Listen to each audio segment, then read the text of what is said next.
Alhamdulillah, wassalatu wassalam, ala rasulillah, wa ala alihi wa sahbihi ajma'een, amma ba'd. A'udhu billahi minash shaitanir rajim. Bismillahir rahmanir rahim. Ud'u ila sabili rabbika bil hikmah wal maw'izati al hasanah wajadilhum billati hi ahsan. Rabbi shrah li sadri wa yassir li amri wahlul 'uqdatan min lisani yafqahu qawli.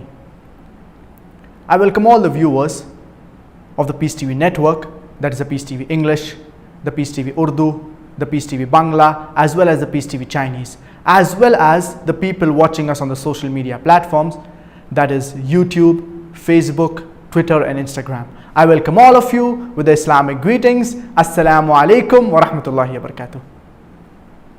May the peace, mercy and blessings of Allah subhanahu wa ta'ala, of Almighty God, be upon all of you. Inshallah, we will be starting the session Ask Dr. Zakir and his son Fariq.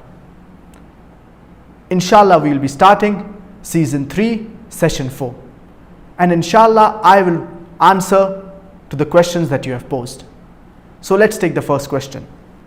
My question is, will our du'as be accepted and granted in this world? There are certain conditions for our dua to be accepted. The first is that we should ask Allah subhanahu wa ta'ala directly.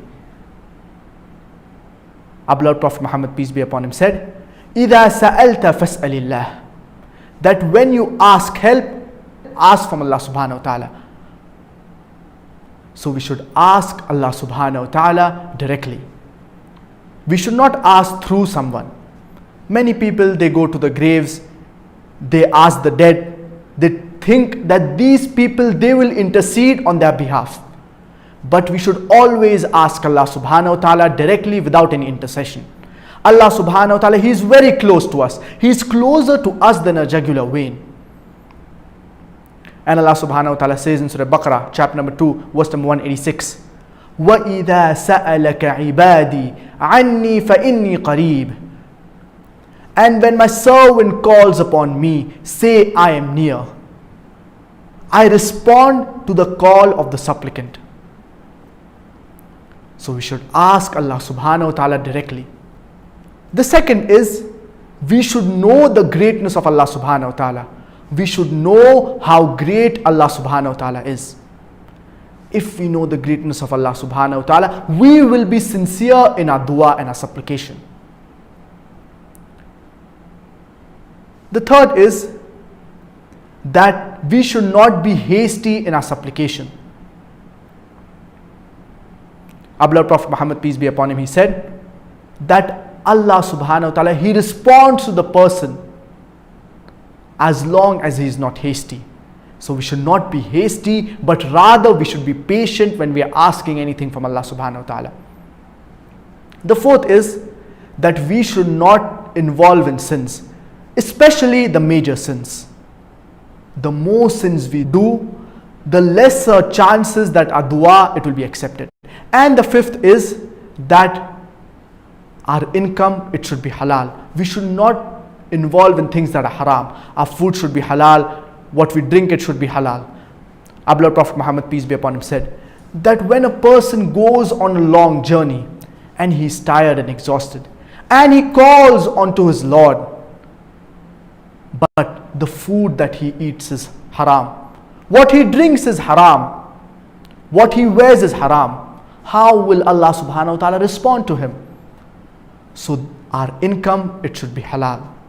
So inshallah, if you follow these few criteria, there are high chances that our dua, it will be accepted. Now, as you said in your question, that will our dua be accepted in this world? There are 3 ways in which our dua are accepted. The first is that we are granted what we ask for in this world. The second is that we get something better in the hereafter. And the third is that a calamity that was going to befall us, it will not befall us. So whenever our dua, it is not answered in this world, we should always have patience and we should have hope in Allah subhanahu wa ta'ala that He will respond to us in the hereafter. Or a calamity that was going to befall us, it will not befall us. And many a times when our dua it is not answered, there is good in it.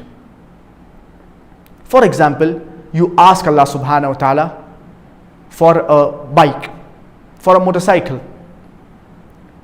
Allah subhanahu wa ta'ala knows that if He gives you a motorcycle, if He gives you a bike, you will meet with an accident and you will die.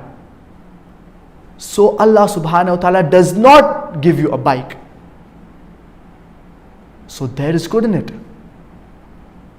So many a times Allah subhanahu wa ta'ala does not give what you ask for because there is good in it.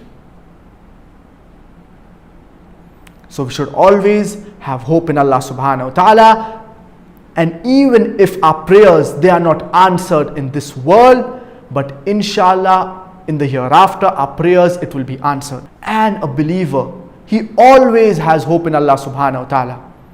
He always needs to do dua, ask Allah subhanahu wa ta'ala for whatever he needs.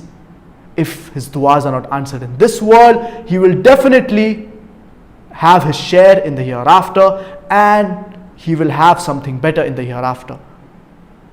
We all human beings, we should strive for the afterlife, for the hereafter. And if we don't get what we want in this world, we will have a better share in the hereafter. So we pray to Allah subhanahu wa ta'ala, may He give us the best in this world and the best in the hereafter, and save us from the punishment of the hellfire.